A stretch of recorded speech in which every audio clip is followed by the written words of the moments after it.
ce matin, il y a eu une recrudescence aussi de cas contacts de Covid, Delta, Omicron, Oignon, Pierre, Feuille, Ciseaux. Et donc, je me suis dit, on va faire la célébration en 3 ou 4, parce qu'il y a au moins 4 ou 5 familles qui ont été touchées de droite et de gauche. Et puis, bah non, on est là, on est tous là, c'est pas mal. On pense à ceux, alors ils vont bien, tous les frères et sœurs qui passent, c'est des micro-virus, mais certains ont été cas contact, tout ça, donc ils préféraient ne pas venir, et c'est normal. On pense à eux très fort. Je me réjouissais malgré tout, parce que je me suis dit... avec les absents, l'église tourne, le Seigneur s'occupe. Et puis je me réjouissais parce que à l'accueil, il y avait des têtes nouvelles. Il y a des gens qui nous accueillent, qu'on ne connaît pas forcément. Des Anaïs, des Adela, des Philippe. Là-haut, à la technique, il y a des Vincenzo, il y a des Louane, il y a des nouveaux, là, des petits jeunes qui prennent leur place. Moi, je dis merci Seigneur parce que la jeunesse, elle se lève. Waouh! C'est bon. Allez discuter avec eux à la sortie, un petit peu, prenez du temps. C'est toujours bon aussi de connaître. Il y a des parcours de vie exceptionnels. Moi, je vois Adela qui nous vient d'un pays très, très lointain. Un jour, il faudra que vous témoigniez. Ils nous viennent de Roumanie avec leur famille. C'est juste extraordinaire. Là. Comme quoi, la foi, il n'y a pas qu'en France qu'il y a des chrétiens. Amen. Dans tous les pays, il y a des chrétiens. Dans tous les pays, il y a la famille de Dieu. Et on se réjouit. Alors, on est sur notre série Vainqueur. Mon frère, ma soeur, j'espère que tu es vainqueur dans ta vie en ce moment. Amen. Si tu ne l'es pas, tu vas le sortir vainqueur. Amen. Parce que ce matin, il va y avoir une petite opération du Saint-Esprit. Une petite chirurgie. Aïe, aïe, aïe, aïe, aïe, aïe, aïe. Je sais pas, moi, j'ai jamais été opéré de ma vie. Mais rien que le mot chirurgie, je me dis, j'ai pas trop envie. En fait, je crois que je dois faire l'antithèse de mon père, parce que mon père est passé sur la table d'opération dès sa jeunesse. Il a été opéré. Je l'appelle le pirate, parce que quand il se met torse nu, il a des cicatrices tout le long du corps, comme ça. Et il est passé plein de fois sur le bistouri. Et je sais qu'à un moment donné, il avait eu des hernies aussi cervicales et il me disait j'ai pas envie d'y aller, j'y suis tellement passé. Et quelquefois nous en tant que croyants on est un petit peu comme ça. Des fois on s'approche de Dieu, on sait qu'il y a des choses, il nous a dit dans sa parole de Dieu qu'il allait émonder, qu'il allait faire une petite chirurgie parce qu'il y avait des tumeurs qui sont apparues sur notre foie, des choses qui sont venues sur notre cœur, et on le sait quand on va bien. Et on le sait quand on va pas bien, quand on va moins bien. Peut-être que notre foi a pris quelques handicaps et qu'il va falloir opérer. Et quelquefois, on n'a pas trop envie. Enfin, je sais pas vous, mais moi, ça m'est arrivé de venir à reculons dans ma jeunesse, ou pas que dans ma jeunesse, de venir à reculons parce qu'il y avait des messages qui percutaient mon cœur. Et je me disais, Seigneur, va falloir que tu interviennes. Et des fois, on n'a pas envie de lâcher. Je vous le dis, la dernière fois, il y a Alexandra qui a prêché sur le pardon, et ça a percuté mon cœur, mais d'une force. Je ne m'étais pas aperçu qu'il y avait un petit non-pardon dans ma vie, j'en parle, c'était frais, et puis je me suis dit, aïe, aïe, aïe, aïe, aïe, il va falloir que tu opères, Seigneur. Et ça, des fois...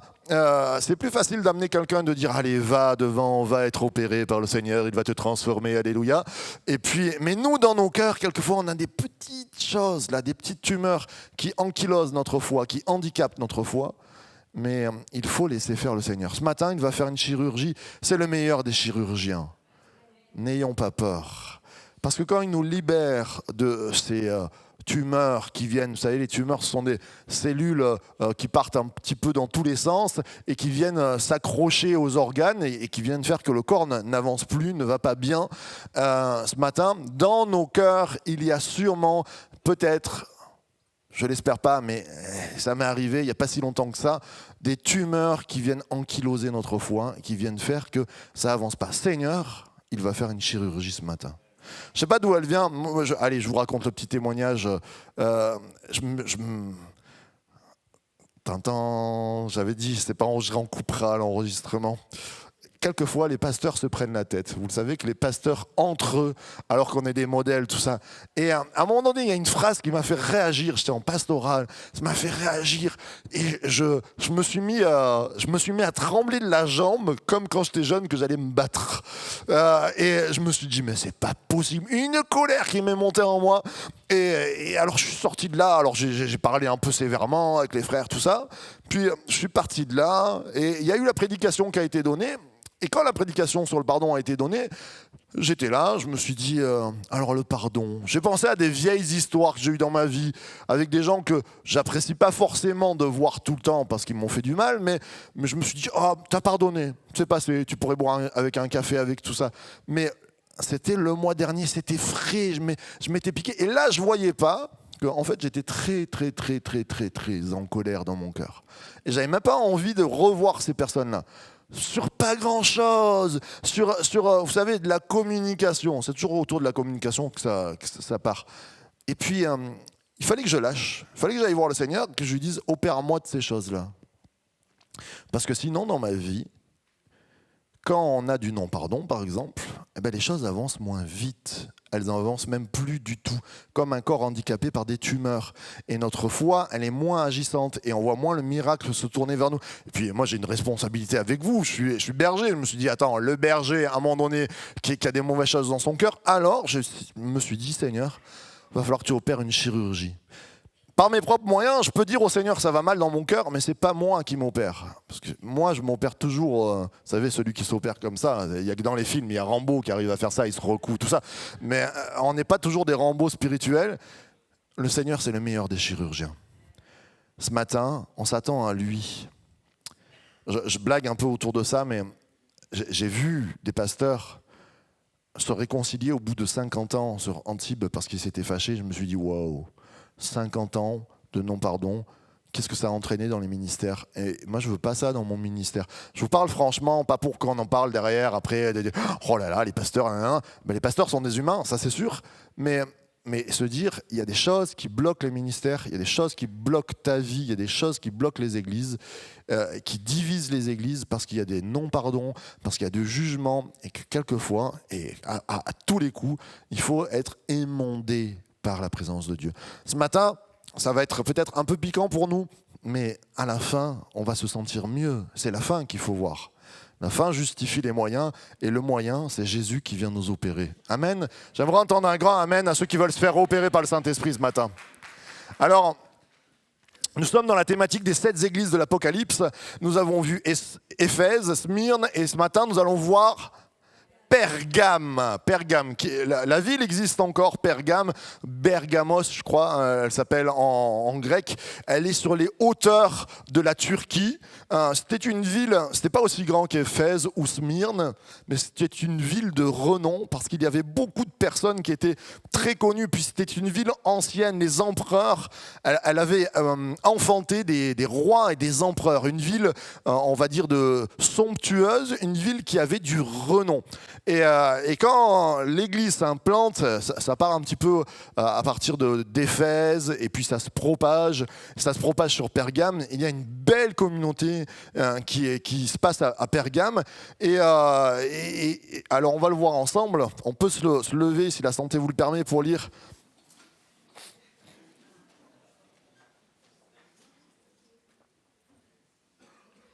Il nous est dit... Et à l'ange de l'assemblée qui est à Pergame, donc on est dans l'Apocalypse, une révélation de l'apôtre Jean qu'il reçoit de la part de Dieu, il lui dit écris. Écris parce qu'il y a des choses qui vont se passer. Écris, je te donne des révélations pour les 7 églises. Les 7 églises qui étaient en Turquie, en Asie mineure, mais qui viennent parler aussi à nos églises, à nos cœurs ce matin. Et à l'ange de l'assemblée qui est à Pergame écrit, voici ce que dit celui qui a l'épée aiguë à 2 tranchants. Tiens, pour ceux qui connaissent un peu la Bible, ça nous rappelle quelques textes. Je sais où tu habites, là où est le trône de Satan. Wow, ça commence fort. Je sais où tu habites, là où le trône de Satan est. Et tu tiens ferme mon nom et tu n'as pas renié ma foi, même dans les jours dans lesquels Antipas était mon fidèle témoin qui a été mis à mort parmi vous. Là où Satan habite, 2 fois. Mais j'ai quelque chose contre toi, c'est que tu as là des gens qui tiennent la doctrine de Balaam, lequel enseigna à Balak à jeter une pierre d'achoppement devant les fils d'Israël pour qu'ils mangeassent ces choses sacrifiées aux idoles et qu'ils commissent la fornication. Ainsi, tu en as, toi aussi, qui tiennent la doctrine des Nicolaïtes. Pareillement, repens-toi donc, autrement je viens à toi promptement, je combattrai contre eux par l'épée de ma bouche. Que celui qui a des oreilles écoute ce que l'Esprit dit aux assemblées. À celui qui vaincra, je lui donnerai de la manne cachée, je lui donnerai un caillou blanc et sur un caillou un nouveau nom écrit que nul ne connaît, sinon celui qui le reçoit. Amen, amen et amen. Vous pouvez prendre place.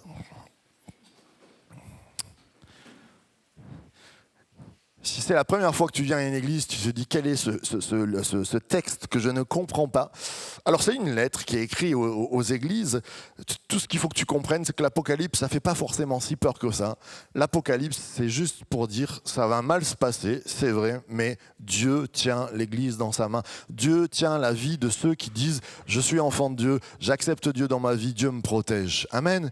Et si nous passons et nous traversons des temps apocalyptiques, eh bien nous disons Seigneur, c'est toi qui nous protège, qui protège notre âme, qui protège notre cœur. Et là, on est face à une église qui passe par une persécution, on va le voir, qui traverse un moment très difficile, mais où il y a aussi quelques problématiques, on va le voir ensemble ce matin, et où il nous est dit à la fin, à celui qui sera vainqueur.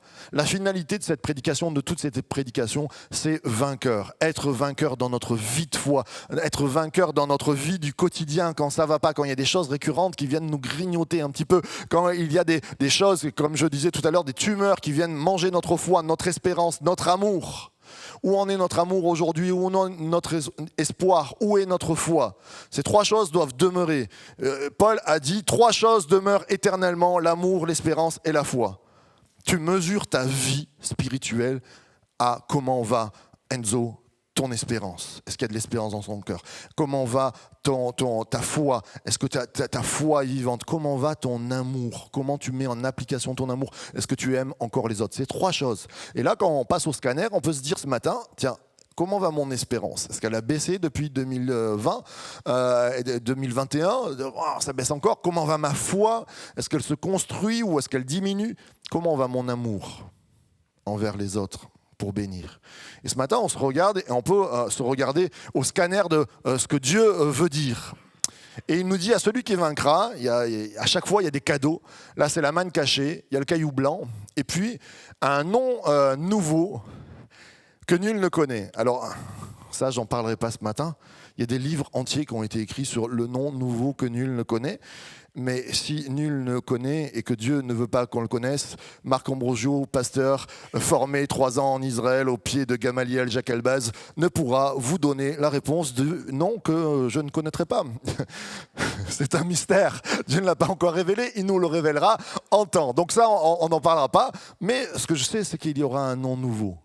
Les noms nouveaux dans la Bible, ça c'est très intéressant, et je passe courtement, mais c'est Abraham, qui est père élevé, qui devient Abraham, père d'une grande nation. C'est-à-dire quelqu'un de stérile qui va pouvoir enfanter. C'est Jacob, il y a Jacob, celui qui talonne, celui qui toujours s'accroche à la vie en disant j'ai de l'espérance, je m'accroche, mais c'est pas moi qui ai la victoire, c'est l'autre qui est devant moi. Eh bien, il y a Jacob, de bien Israël, celui qui lutta avec Dieu et qui fut trouvé vainqueur. C'est ça que Dieu veut faire ce matin. Il veut te donner un nom, pas un nom nouveau pour juste un nom nouveau, pour te trouver vainqueur, pour être un Jacob, pour être un Abraham qui porte et qui enfante et qui croit et qui va bénir autour, qui va devenir un père des croyants. J'aimerais entendre un grand amen à ceux qui croient que le nom est changé en bénédiction. Amen. Alors Pergame, trône de Satan, ça nous est dit 2 fois. Ça, c'est l'autel, on l'appelle l'autel de Zeus, mais c'est plutôt l'autel, le grand autel de Pergame. On ne sait pas s'il était tout à fait dédié à Zeus. Alors, il se trouve, si vous voulez aller le voir, en Allemagne. Il a été piqué par les Allemands au XVIIIe siècle et amené en Allemagne. Je reviendrai là-dessus. Alors, le trône de Satan, juste pour donner, Pergame avait des grands édifices religieux. C'était on va dire, une sorte de capitale religieuse. Et il y avait par exemple, c'est quand même gigantesque pour l'époque, c'était le plus grand, on l'appelait l'autel, c'est un autel où on venait adorer. Et l'autel de Pergame était reconnu mondialement à l'époque. Il y avait aussi le temple de Dionysos et toutes les pratiques qui étaient là, c'était des pratiques quand même païennes déjà, mais des fois qui dérivaient. Par exemple, le grand temple de Dionysos, il y avait des orgies de toutes sortes, il y avait des choses mauvaises qui se passaient, là il y avait des sacrifices. Et on pense que c'est pas loin de cet autel à Zeus ou à des divinités étrangères qu'il nous est parlé d'Antipas. Antipas était un apôtre de cette époque-là, chrétien. Et en fait, l'empereur à l'époque avait dit vous venez à l'autel, au grand autel de Pergame, et vous venez adorer mon nom. Il faut se mettre à genoux et reconnaître que César, j'ai pas regardé à cette époque-là qui c'était, mais je crois que c'est l'empereur dont on avait parlé. J'ai oublié son nom dans la ville d'Éphèse. Mais on venait, on disait voilà César, tu es notre Seigneur. César, tu es celui que nous adorons. César, et tout le monde devait passer et on avait un petit papier acquitté comme quoi on avait adoré l'empereur à cet autel-là. Et Antipas a dit moi je suis un apôtre, je n'adore que Dieu et on ne me fera pas ça. Et qu'est-ce qu'on a fait? On a mis Antipas dans une sorte de taureau en fonte qui était creux et on a fait chauffer et on a fait cuire Antipas. C'est horrible, on l'a brûlé. Il est devenu un des premiers martyrs près donc de Pergame. Et pourquoi il nous a dit, près du grand autel de Pergame, pourquoi il nous a dit le trône de Satan? Parce que l'adoration qui était vouée dans cette ville n'était pas donnée à Dieu, au Dieu véritable, à Jésus, mais à l'empereur, à un homme qui se disait Dieu. Et celui qui ne répondait pas à cet appel-là, eh bien, on le brûlait. Et on pourrait se dire, mais wow, Dieu, tu nous délivres, tu viens comme Daniel nous sortir de la fournaise. Antipas, c'était un grand homme de Dieu et il n'a pas été délivré. Il y a quelques fois dans nos vies des temps de délivrance exceptionnels et il y a quelques fois des temps de martyrs aussi. Mes frères et sœurs, c'est aussi en ça qu'il faut se préparer et que l'Église doit être prête. C'est que des fois, ça se passe miraculeusement bien. Quelquefois, le miracle ne se fait pas. Et peut-être que les frères et sœurs ont dit « Seigneur, ouvre la prison », comme avec Pierre qui, en chantant, est sorti de la prison, fait que comme Paul et Silas, il y a quelque chose qui se passe, fait que comme Daniel. Et non, ça ne s'est pas passé. Et c'était une ville de massacre pour les chrétiens. Là où le trône de Satan régnait. C'est très intéressant. C'est là où, ce matin, je vais vous amener aussi sur le fait qu'on ne joue pas avec certaines choses. Les Allemands, en fin du XVIIIe siècle, vouaient un culte à tout ce qui était culte païen de cette époque-là. Et étaient en train de démonter petit à petit la Bible. On a l'école des théologiens qui n'étaient pas des chrétiens. Il y a des théologiens qui ne sont pas chrétiens, vous le savez, qui ont démonté la Bible. Ça a donné par exemple des théologiens comme Bultmann qui disaient Jésus a existé, mais tous les miracles qu'il a fait, c'est de la mythologie.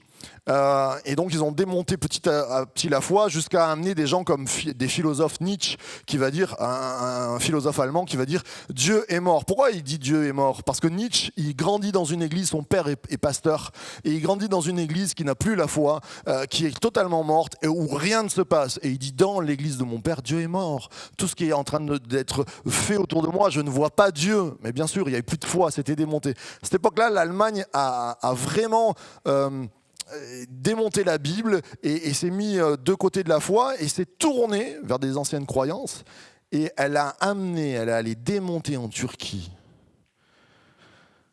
ce grand autel où on a sacrifié des chrétiens. Là où il nous est dit le trône de Satan, c'est peut-être ça le trône de Satan dans ce sens-là. Et on l'a ramené en Allemagne. Quelques années après, ils étaient tellement subjugués que Adolf Hitler lui-même, à Nuremberg, vous pouvez regarder l'hôtel qui s'est construit, était exactement fait sur à peu près les mêmes proportions. Quand vous regardez le discours à Nuremberg, derrière, il a une sorte de grand hôtel comme ça qui est collé à ça. Et quelquefois, quand dans nos vies, on s'attache à des choses mauvaises et qu'on laisse Satan, attention, je dis pas avoir de la superstition, mais je dis que ces choses-là étaient sataniques et représentées.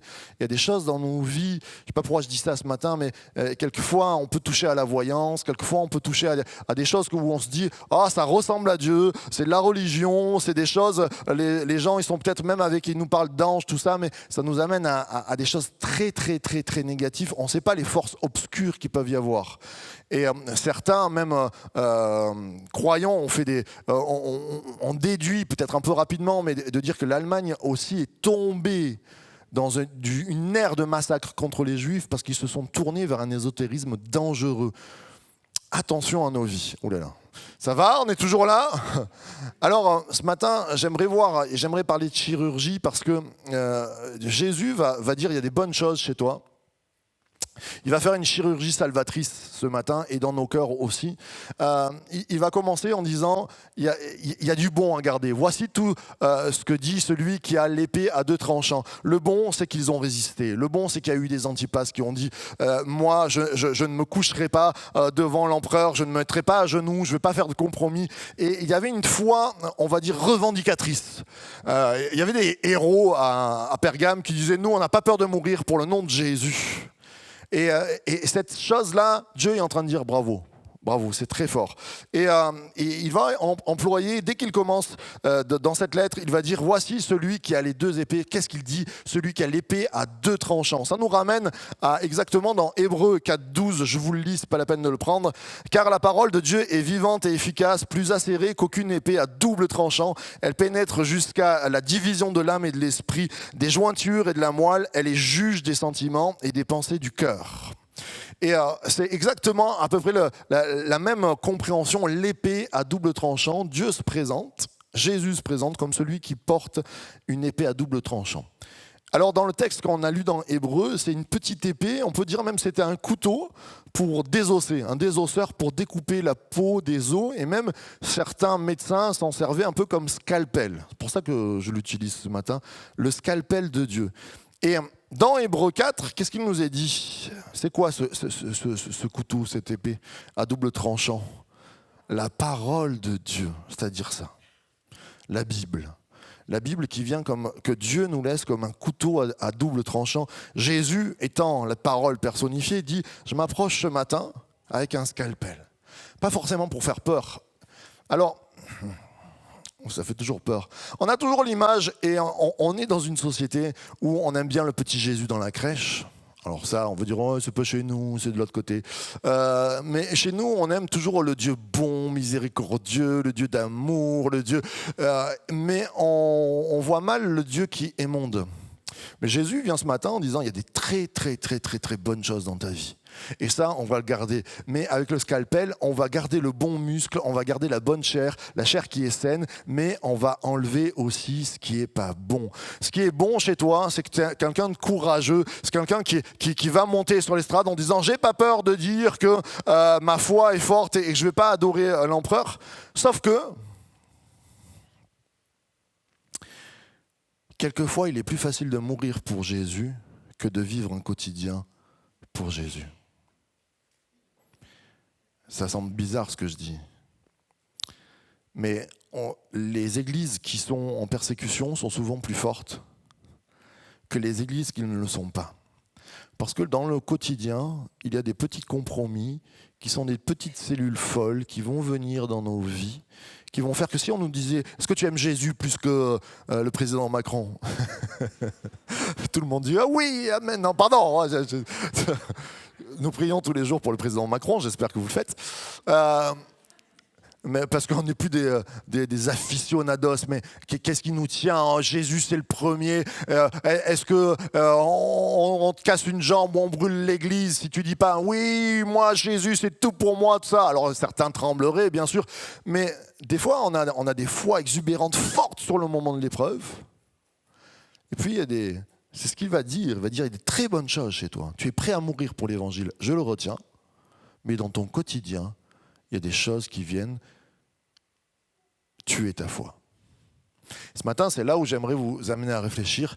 On va garder le bon, mais on va enlever les compromis d'alliance. Alors, pourquoi je vous dis ça, les compromis d'alliance? Il nous est dit, on l'a vu, qu'il y avait dans l'église de Pergame des gens qui avaient la doctrine de Balaam. Et il y avait aussi ceux qui suivaient les Nicolaïtes. Excuse-moi Nicolas, on va parler de toi, mais c'est pas toi.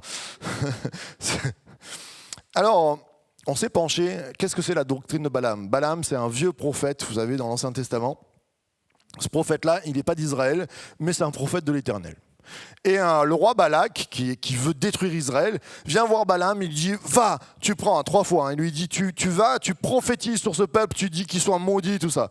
Et à chaque fois qu'il veut le faire, Balaam, il n'y arrive pas, parce que Dieu vient parler au travers de lui, et il bénit l'Éternel.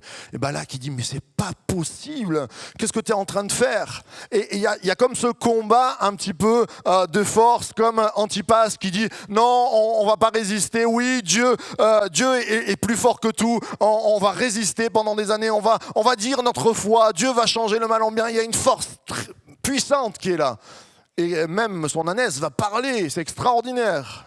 Puis il nous est dit, un peu plus loin, que Balaam, voyant qu'il n'y arrivait pas comme ça, va proposer une petite feinte. Il va dire au roi Balak, donne-leur de la viande, ils aiment bien manger de la viande là. Ils en ont manqué dans le désert. Donne-leur la viande sacrifiée. Donne-leur des femmes étrangères. Donne-leur des femmes étrangères. Et il nous a dit que le peuple hébreu qui résistait, qui était fort dans le combat, qui, par leur estomac et par le besoin de croissance, de se trouver une femme, par la sensualité aussi, parce qu'elle devait être jolie, vont pécher. Il y a même une plaie qui touche le groupe et qui éclate, une malédiction. Et il va y avoir vraiment, c'est un temps de mort, un temps très dur où il va falloir mettre à mort des gens même, parce que ça allait tellement loin. Tout ça sous le conseil, c'est un tout petit verset qui nous est donné, sous le conseil de Balaam qui a soufflé à Balak comment faire. Tu les as pas par la force. Ces gens-là, ils sont forts dans le combat. Ils sont là en train de dire, nous, jamais on reniera Dieu, mais envoie-leur pour leur estomac, envoie-leur pour leur sensualité, envoie-leur pour leur croissance, leur multiplication, pour leurs enfants. Et tu vas voir, on va les avoir. Et c'est ce qui se passe. C'est assez terrible. Et quand Jésus parle à l'église de Pergame, et comme il parle à l'église source de vie, il dit « Je suis sûr que l'église source de vie, elle est prête à résister à tous les fléaux qui peuvent arriver. » Et on l'a fait ensemble, le confinement, on n'a pas eu peur, même pas peur, on est là, on est plus que vainqueurs, tout ça. Mais au quotidien, il y a peut-être des petits fléaux, des petits renards, comme dit la Bible, qui viennent ravager la vigne, qui viennent grignoter, et qui sont comme la doctrine de Balaam, qui laissent des choses traîner dans nos vies, qui vont être la mort de notre spiritualité. Et j'ai enlevé les compromis d'alliance. On sait par exemple que l'Église, fin du IIIe siècle, elle sort d'un moment d'épreuve terrible. Terrible. On a massacré les chrétiens. Ça faisait 3 siècles qu'on massacrait les chrétiens, on n'en pouvait plus. Puis l'empereur se convertit. Oh, waouh! Miracle des miracles. Moi, je vois les frères et sœurs de cette époque-là sortir de réunions de prière et dire « Tu sais pas quoi, on dit que l'empereur il s'est converti. Tu sais pas quoi, l'empereur il s'est... » Non mais vous vous rendez compte? Déjà, on est sous un temps d'épreuve terrible, mais même nous aujourd'hui, imagine-toi, tu ouvres ton Facebook et tu vois, président Macron a donné sa vie à Jésus, il a répondu à l'appel, il est allé à l'église MLK ce matin et on l'a vu à genoux, il a prié, il a dit « Je donne ma vie à Jésus. » Waouh! On a prié pour lui toute la vie, tout ça, alléluia. Ok, c'est ça qui se passe. Sauf que il y a des textes qui sont magnifiques même. L'empereur appelle à sa cour tous les évêques de l'époque et il nous dit que certains rentraient avec une jambe en bois, d'autres avec un œil crevé parce on leur avait crevé les yeux. Et on voit toute c'est la cour des miracles qui s'approche, qui est là. Il y a des héros de la foi qui rentrent. Ces gars-là, ils n'ont jamais renié Jésus, même au péril d'avoir mal, d'avoir mort, de voir des morts autour d'eux. 50 ans après, alliance avec l'État, l'Église a dégagé. Compromis énormes qui commencent à rentrer, des compromis financiers, des alliances où on commence à gagner de l'argent, des baptêmes forcés où on va voir les gens et on leur met une épée et on dit allez, t'arrêtes d'être païen maintenant, tu donnes ta vie à Jésus avec un couteau sous la gorge. Bon, tout le monde donne sa vie à Jésus. Ouais, il y a des baptêmes. Hein. mais ça va super mal. Et petit à petit, l'Église va rentrer dans un compromis jusqu'à, on le sait, au 15e, 16e siècle, où elle va faire payer le salut, les indulgences, et un Luther va se lever et va dire non mais c'est n'importe quoi, il va y avoir une réforme, les protestants vont protester. Mais les protestants, après, ils se sont éteints aussi. Et nous sommes appelés à avoir, par notre nature humaine, des compromis et à nous éteindre. Église, source de vie. Bonsoir. Mais nous sommes appelés, même sur les bénédictions que Dieu nous donne, sur les victoires et la force sur lesquelles nous nous appuyons, comme l'église qui était à Pergame, qui a perdu Antipas, mais qui dit on reniera pas Jésus, comme l'église du IIIe siècle qui dit on a été massacrés, mais waouh, alléluia, regardez, il y a le miracle, l'empereur est en train. Mais quand la vie devient douce, des compromis sont rentrés.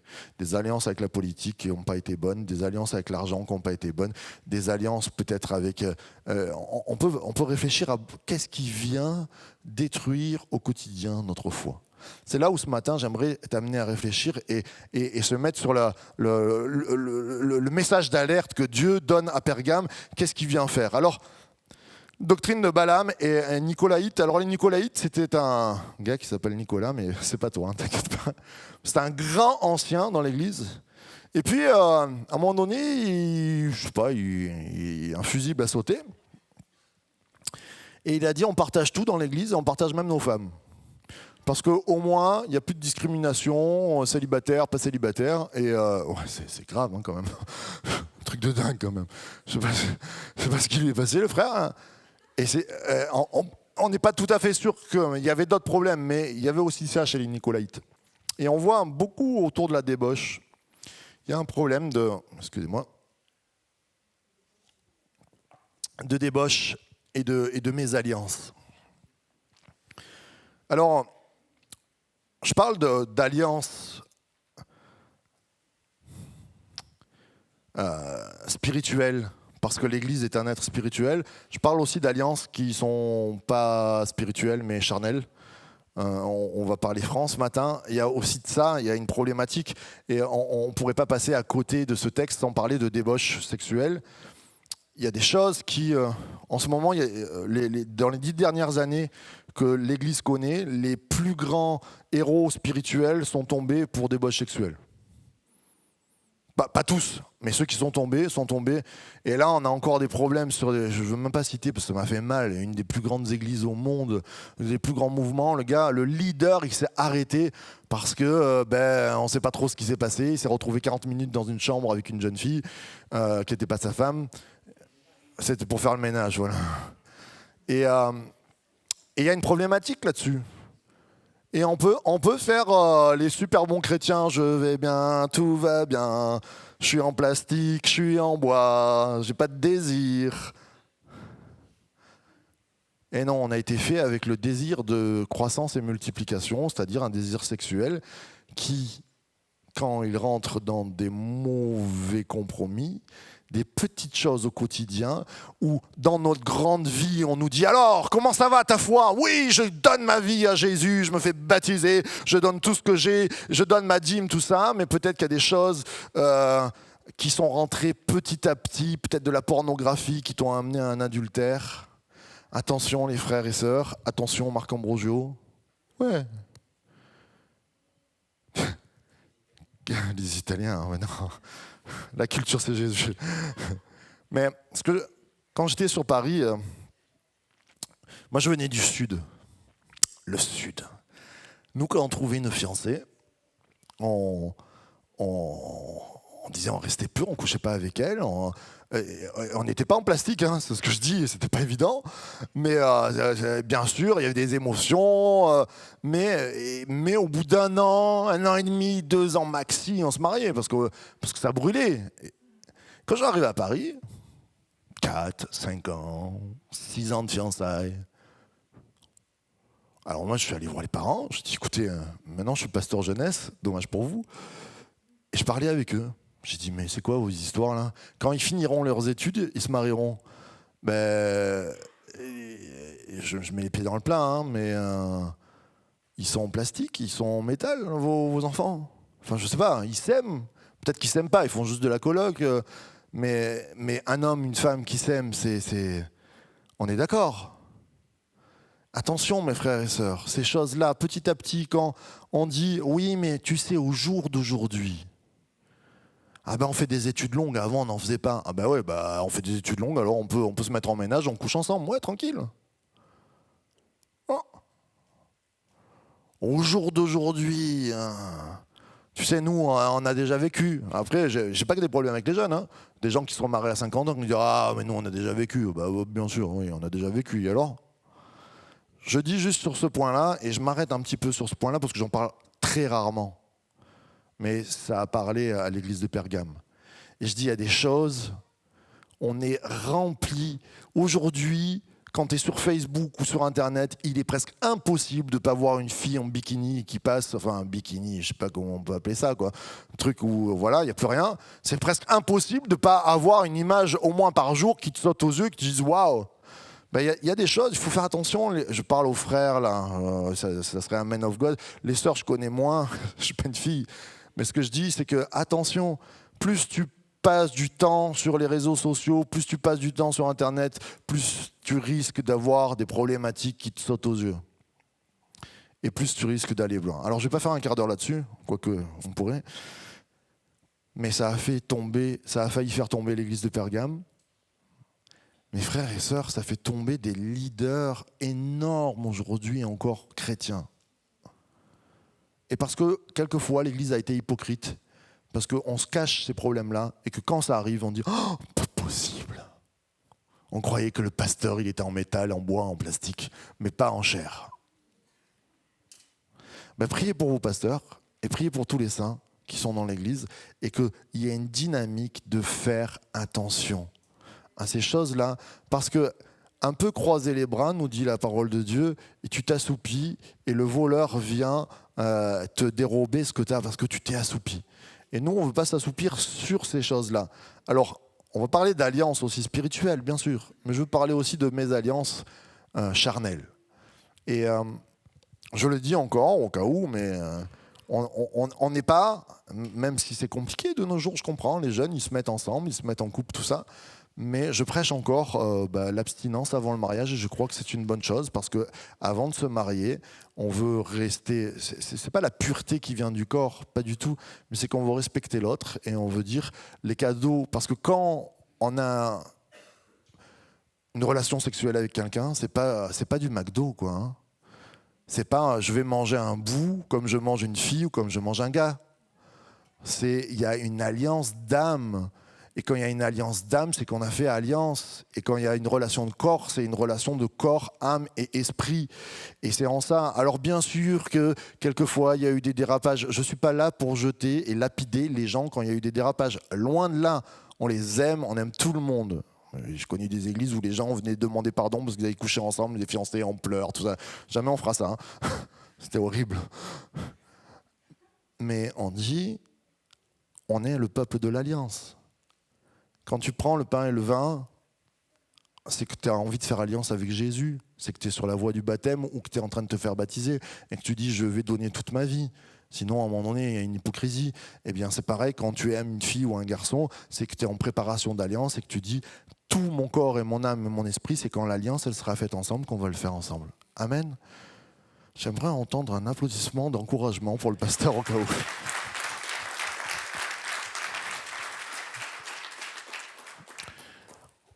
Enlever les compromis d'alliance, vous l'avez compris aussi dans nos vies, eh bien, faites attention avec qui vous vous mettez en alliance. Parce que ça va peut-être faire couler votre foi. Là, on va parler, il y a les élections. C'est très bien, il faut aller voter, mes frères et sœurs. Lisez les programmes. Moi, je trouve que nos sociétés, aujourd'hui, elles sont... Ah, ben, lui, il a une bonne tête, quand même. Ouais, lui, il a une bonne tête. Lui, il a une bonne tête, je vais voter pour lui. Elle a un blond qui me revient pas trop. Je préfère le blond un peu plus cendré. Mais les gens votent comme ça. Il y a plein de gens qui se mettent en colère, qui manifestent, qui n'ont pas lu les programmes. Lisez les programmes, hein, quand même. Parce que je me souviens là, et là je parle politique juste, mais quand il y a des chrétiens qui sont venus me voir et m'ont dit « Ah quand même, on est déçus d'un président socialiste qu'on n'a pas eu il y a si longtemps ». Et ils me disent « Parce qu'il était pour le mariage homosexuel et nous non, tout ça ». Je dis « Mais c'était marqué dans son programme ».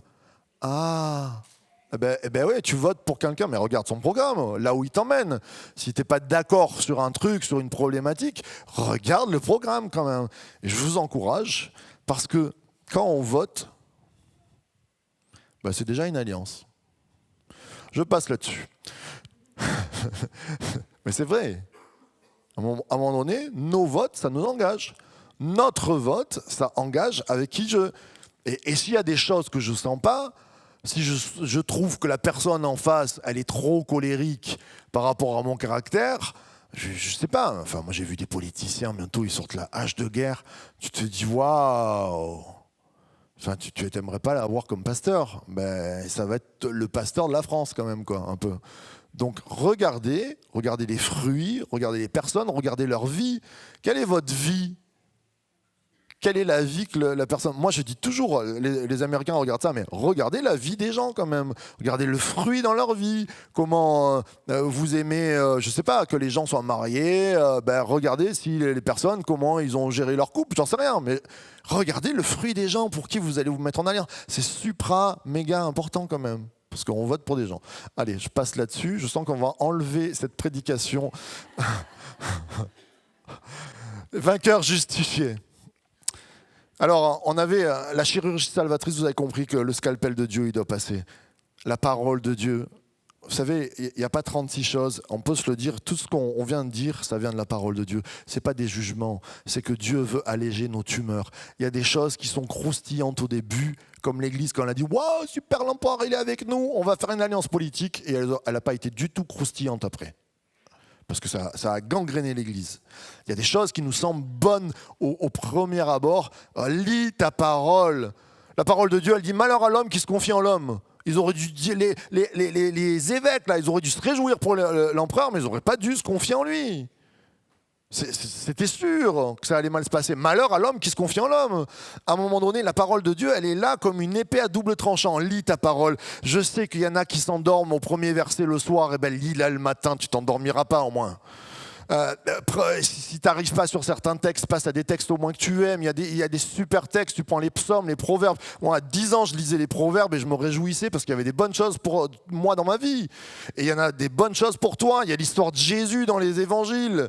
Comment tu veux aller bien si tu n'as pas l'épée à deux tranchants, le scalpel qui va... Et tu sais, il vaut mieux enlever un petit grain de beauté qui va pas bien que des dizaines de tumeurs qui ont attaqué ton corps. Là, quand tu lis la parole de Dieu tous les jours, il n'y a pas besoin de passer 4h30 dans la parole de Dieu comme Yonggi Cho, alléluia pour des gens qui le font. Mais même 5 minutes, viens, prends ta parole, tu vas voir, elle va enlever des petits grains de beauté qui ne sont pas bons, qui vont dégénérer en tumeur. C'est ça la parole de Dieu, vous n'en avez pas, on vous la donne, on vous l'offre. C'est ça qui va t'aider au quotidien. Relisez la parole de Dieu. Si tu ne manges pas, tu sais que à un moment donné, tu ne vas pas avancer dans la vie, tu vas avoir moins d'énergie. Ça, c'est ce que Dieu t'a laissé. On devrait être l'Église source de vie, on devrait être des dévoreurs de parole de Dieu. Alors on vous la fait manger par les Jesus Coffee, on vous la fait manger en prédication, on chante la parole de Dieu, on vous l'annonce, on vous la donne, on vous la vend. Peut-être qu'on devrait l'interdire. Non mais, franchement, hein, parce que quand tu interdis quelque chose, tout le monde dit « Oh, tu peux pas me refiler en douce une petite Bible là ?» Allez, elle était à combien? 25, je te l'achète 50. Marielle, on interdit les Bibles. Tu vas voir, ça va monter le marché, on va faire péter le... Mais est-ce qu'il va falloir qu'on nous interdise les Bibles dans notre pays, qu'il y ait une tribulation pour qu'on se mette à lire la Bible? Alors, il faut s'encourager. Je ne suis pas là en train de mettre un jugement, mais moi, ça m'arrive plein de fois de m'endormir sur ma Bible parce que je suis fatigué. Mais je me dis, Seigneur, il y a des choses, je l'étudie, je la mange, je veux avancer. Il y a un verset qui a touché ma jeunesse. C'est Josué 1,9 où il dit cette parole, tu la lis sur ton cœur jour et nuit, tu te fais alliance avec elle et tout ce que tu entreprendras réussira. Oh, promesse de l'Éternel. Tu veux réussir dans ta vie? Lis la parole de Dieu. C'est une promesse. Ou Dieu est menteur, Moi, je ne dis pas ça. Hein. Où Dieu a fait une promesse. Lis ta parole, tu vas réussir. Amen. Alors cette semaine, commence à lire.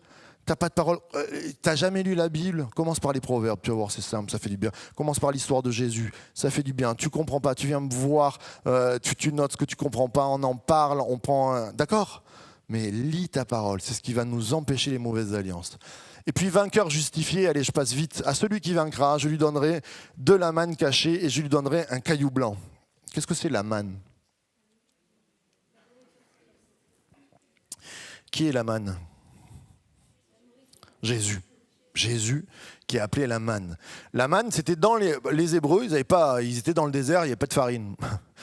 Dieu a donné quelque chose qui vient du ciel, une nourriture céleste. Et il nous dit, voici à celui qui sera vainqueur, celui qui prendra du temps dans la parole de Dieu, celui qui se fera émondé par Dieu, je vais lui donner de la manne, de la nourriture. Jésus vient nous nourrir. Il est la manne céleste. Il dit, je suis la manne, je suis le pain de vie. Alors, qu'est-ce qu'il te faut dans ta vie pour être heureux ? Il te faut Jésus. Qu'est-ce qu'il te faut dans ta vie pour avoir de la joie ? Il te faut Jésus. Qu'est-ce qu'il te faut dans ta vie pour avoir de l'espérance ? Il te faut Jésus. Qu'est-ce qu'il te faut pour 2022 en élection ? Il te faut Jésus. J'aimerais entendre un applaudissement à ceux qui croient qu'il faut Jésus. Et puis, je vais terminer en...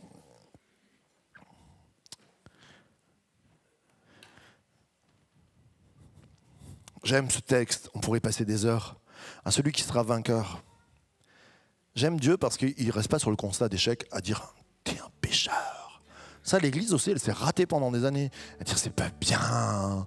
T'as couché avant le mariage, t'as fait ci, tu t'es mis en colère, t'as pas payé tes impôts, t'as caché que t'avais une télé, t'as pas payé la redevance. J'espère qu'il n'y a pas des chrétiens qui font ça ici. T'as travaillé au black, je sais pas, j'en sais rien, tu vois. Voilà, plein de trucs qui t'accusent. Et le Seigneur dit, mais attends, moi j'ai la solution. Je ne suis pas là pour t'accuser, je suis là pour te justifier. J'ai oublié mes 2 cailloux ce matin, désolé. J'avais pris 2 cailloux. Parce que le caillou blanc,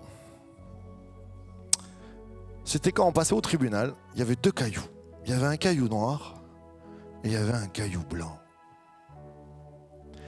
Quand on était accusé et qu'on partait en prison, surtout à cette époque-là, avant de partir en prison, on prenait des coups de fouet, on était battus, on pouvait être condamné à mort.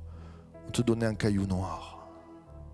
Et les gens tremblaient à la vue de la main du juge, dans quelle option il allait prendre, quel était le caillou qu'il allait prendre chez les Grecs et dans l'Empire romain. Allait-il prendre le caillou noir? Allait-il prendre le caillou blanc? Et combien de fois l'Église a fait passer ce message de il n'y a que le caillou noir en Dieu, il n'y a que de l'abandon parce qu'on est des pécheurs et qu'on est des mauvais. Mais Dieu a dit non, le vrai message, c'est que je veux te donner un caillou blanc sur lequel j'inscris ton nom nouveau, ton nom transformé, ton nom changé. Ce matin, il y a une justification. Il dit, je viens te chercher dans tes péchés. Je viens te chercher dans là où tu n'es pas du tout héroïque. Peut-être les gens te connaissent super héroïque, mais dans ta chambre, je vois comment tu es. Dans ta vie, je vois tes défaites. Dans ton quotidien, je vois tes défaites. Mais moi, je veux t'amener à être justifié, à te donner ce caillou blanc, à pas que tu trembles parce que tu vas être découvert sur quelque chose de mauvais, mais parce que tu vas pas broncher, parce que je vais te tenir ferme. J'aimerais entendre un grand amen à ceux qui croient que Dieu va le faire ce matin.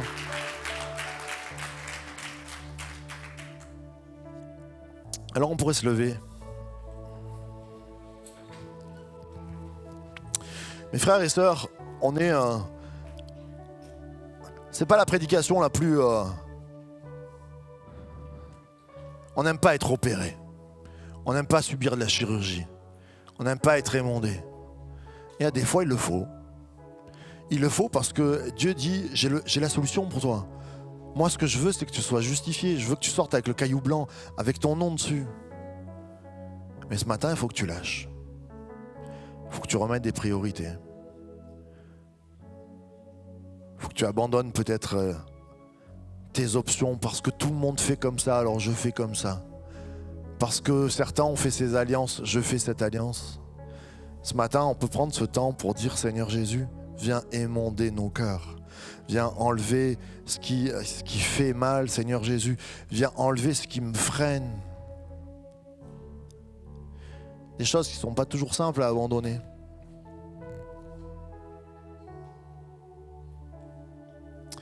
Mais c'est un moment vital, un moment de victoire. Alors on a les yeux fermés, tout le monde a les yeux fermés. Et on est devant Dieu. Le Seigneur te dit, donne-moi ce qui ne va pas dans ta vie. Donne-moi les mésalliances. Donne-moi les choses que tu aurais peut-être honte que les gens sachent. Donne-moi ce qui n'est pas allé. Et je vais aplanir le sentier. Peut-être que tu te crois même piégé ce matin et te dire mais je ne peux pas arrêter parce qu'il y a ci, parce qu'il y a ça. Seigneur veut te dire je défais le nœud du piège. Tu te croyais fort, mais ce matin, aux yeux du scanner de Dieu, tu t'aperçois qu'il y a des choses qui ne sont pas bonnes dans ta vie. Bien simplement, alors qu'on a tous les yeux fermés, lève ta main devant Dieu en disant « Seigneur, je veux une action de toi. Je veux une action de toi dans ma vie. Je veux que tu me remettes sur le droit chemin. Je veux, Seigneur, que tu me fasses avancer. Seigneur, je veux, Seigneur, te donner mon cœur en entier. Seigneur, je veux vivre en vainqueur. » Ce matin, prends cette victoire. Notre Père, nous sommes devant toi, avec les mains levées, avec des choses peut-être qui ne vont pas dans nos vies, des mésalliances, peut-être des péchés cachés, peut-être des choses qu'on n'avait même pas compris qu'on faisait mal et qu'on veut arrêter, Seigneur Jésus. Peut-être des engagements qu'on n'a pas encore pris avec toi, peut-être presque des reniements qu'on t'a fait, Seigneur, pour ne pas te servir. Seigneur, on veut juste regarder ta parole et dire, Seigneur, nous voici. Nous voici, viens nous transformer, viens bénir nos cœurs. Seigneur, je te prie pour toutes les personnes qui ont levé leurs mains, pour que les défaillances soient enlevées, qu'elles soient fortifiées. Tu es le Dieu vainqueur, tu es le Dieu qui change nos vies. Seigneur, qu'il n'y ait plus de compromis dans nos vies, Seigneur, et que le compromis recule, et que, Seigneur, nous puissions dire, oh, il y a de la joie, de l'espérance, de la foi, de l'amour. Je te prie pour jeunes et vieux, Seigneur, qui sont là devant toi, et qui disent, Seigneur, on a besoin de toi, au-delà de ce que nous, on peut faire, c'est toi qui peux nous changer. Que ta parole soit comme une épée, un scalpel ce matin, qu'elle garde le bon, et qu'elle nous fasse aller de l'avant. À toi la gloire, Jésus. Amen, amen et amen.